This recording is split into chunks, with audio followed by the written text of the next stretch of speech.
अस्सलाम वालेकुम जी। हाँ जी मिठियो, की हाल चाल है जनाब तुहाडे। उम्मीद करता भी खैर करते नाल उस तल्ला दे फजल करम और शुक्र है जनाब मैं भी खैर करते नाला।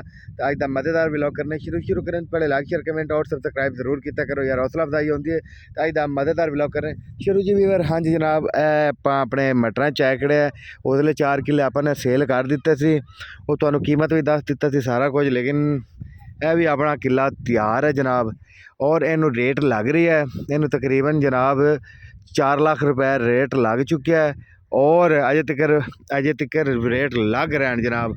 ये अज वेले तक जनाब सेल कर दिता जाएगा। 4 लाख तक रेट पहुँच गया है।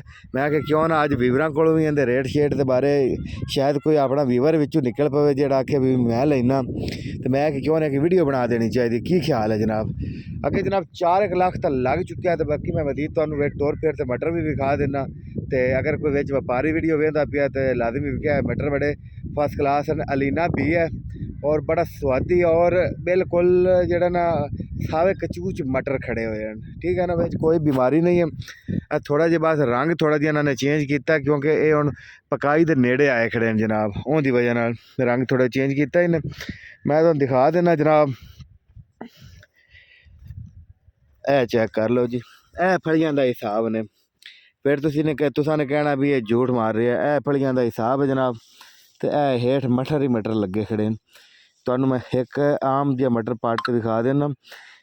ए चेक करो जी, क्योंकि इन्हों की आ गई मौसम हुण पकण दी, तां पर थोड़ा जिहा रंग चेंज की खड़े। तो ए मटर जनाब खुल जा, असल एक हत्थ च कैमरा है तो तां पर थोड़ा खोलना मुश्किल होया खड़ा। चेक कर लो जी, ए मटरां दा सारा विच हिसाब किताब है। मैं कि क्यों ना वीवरां को मशवरा लै लवीए, नाले पुछ लवीए भी थोड़े इलाके की रेट चलता पिया। तो बिल्कुल ओके है, फुल कंडीशन अच्छी है। मैं तो मजीद भी थोड़ा जिहा चेक कर लो, ए वाल थोड़ी जी सीधी है। तुहानू इत्थों पता लग गया उसी नाल कितना कहते माल लग्या खड़ा है। इठू ए पक्कियां खड़ियां है, ये दो चुड़ाइयां होवणगियां ते दोनों चुड़ाइयां दे विच जनाब ओके हो जाएंगे। चेक कर लो जी कैसा माहौल है। मटर जिवें वो आने लहरां लगियां खड़ियां हैं, ठीक है ना, गुच्छे लगे खड़े हैं।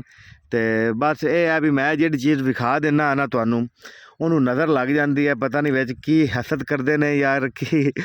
क्योंकि अक्सर अगे मैं तुहानू एक मझ विखाई सी वो मर गई, उतों मैं कट्टियां दिखाइयां वो मर गई। ठीक है, मतलब कि जिहड़ी चीज़ भी मैं विखाना ना उनका उल्ट हो जाता है। मतलब वो सोहनी चीज़ भी होवे तो वो पर मर जाती या खड़ी जाती खप जाती, कोई ना कुछ हो जाता है। लिहाजा एक चीज़ में वेख्या करो तो माशाअल्लाह जरूर लिखिया करो जनाब। सूरज किसले किवें हो जाता किसले किवें हो जाता, हुण निकलिया अगे मौसम नॉर्मल सी, अज तो अपनी रोत गड्डी खड़ी है। ठीक है, तो मैं आख्या क्यों ना वीवरां थोड़ा जिहा रिव्यू दे लवां। तो जनाब अपने को आलू भी पैन स्टोरेज है, वो भी अपन सेल करने हैं जनाब। तो उन्होंने व्यापारी लग रहे हैं मजीद, मैं तुहानू वो भी चल दिखा देना। अज एक व्लॉग नाल दो काम करिए, की ख्याल है तुहाडा? ख्याल ठीक है कि नहीं ठीक है जनाब? एक व्लॉग नाल वो आंदे ना एक तीर नाल दो निशाने, समझ लग गए। अज तुहानू आलू चल दिखाने हैं। तो मटर तो मैं तुहानू दिखा लें 4 लाख के करीब इन्होंने लग गए, तकरीबन 100 थोड़े तो उत्ते हो जाएंगे क्योंकि मटर की तादाद काफ़ी ज़्यादा लगी खड़ी है। अगर किसी भाई ने ਲੈਣਾ ਹੋਵੇ तो ਜਿਹੜਾ कमेंट ज़रूर दस दे, ਆਪਾਂ ਉਹਨਾਂ ਨਾਲ कुछ डील शील कर लवांगे। तो वीवरां वास्ते खसूसी डिस्काउंट होगा, जिन्हें वीडियो वेख के रबता किया उनके वास्ते खसूसी डिस्काउंट होगा जनाब।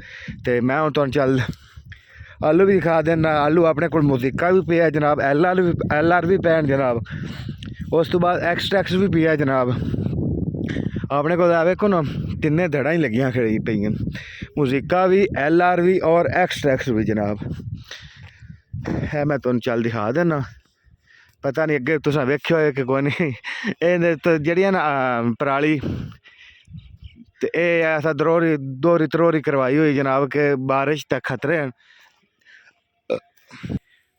ए जनाब चेक करो, ए अपने कोल पैन एल आर, ए चेक कर लो जी, ए चेक कर लो। बिल्कुल भैन चो सॉरी यार, ए चेक कर लो जी, हैं कमाल ठंडा ठार आलू है सरकार, ठीक है। ए चेक कर लो जी, बिल्कुल ओरिजिनल हालत च पैन जनाब, बिल्कुल ओके। मैं आख्या क्यों ना विवरण थोड़ा जिहा दिखा दे भी है। इस तो बाद अद्धे भी पैन अपने कोल, ये भी तुहानू दिखा देना जनाब।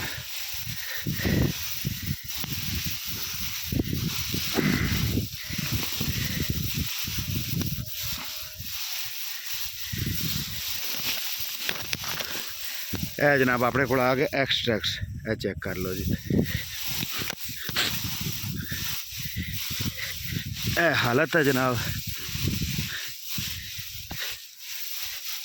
ए चेक कर लो जी अपने को पैन एक्सट्रैक्स, बिल्कुल ओके, बिल्कुल साफ ओरिजिनल हालत है जनाब। ए देख लो जी, इतने इतने आलू अपने को पे हुए हैं, ठीक है ना। मैं आख्या जो ना विवरण थोड़ा जिहा विखा दे भी है, तो जनाब अपने को मुजीका दी भी धड़ पई हुई उत्ते, तो इन्हों भी रेट रूट लग रहे हैं। तो जनाब मैं आख्या भी अज विवरण को पुछ ले भी सलाह सलूह लै रही है। ये जनाब तुसा दसना है अपने को मुजीका भी है, LR भी है और एक्सट्रैक्ट की भी है जनाब दड़। तो तुसा ने यह दसना है कि इनका की रेट होना चाहिए, या कोई लवन वाले बेली हैं वो भी रबता करें जनाब। और मटरां दा सूरत हाल ये है कि मटर तो 4 लाख रुपया लग गया जनाब। तो अगर कोई वीवर मटर या आलू खरीदना चाहेगा वो वीडियो वेखते, सारी वीडियो वेखते खसूसी डिस्काउंट कर सा बिरा आस्ते, तो जल्दी जल्दी रबता कर लवे, क्योंकि ये चीज़ां जड़ियां ना आखदे ना जिंदगी एक ही मौका देंदी, बार बार नहीं देंदी।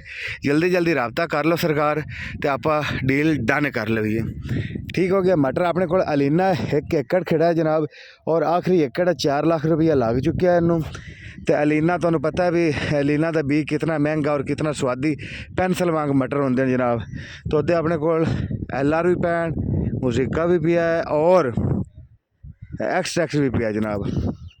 जिन्हें भाइयों ने जेड़े भाई ने 2 सौदे अपने को दोनों जेड़ा भी लै लिया, ठीक है, फुल डिस्काउंट नाल जनाब तुहानू देवांगे, तुम खुश हो जाओ, खसूसी तावन करांगे जनाब।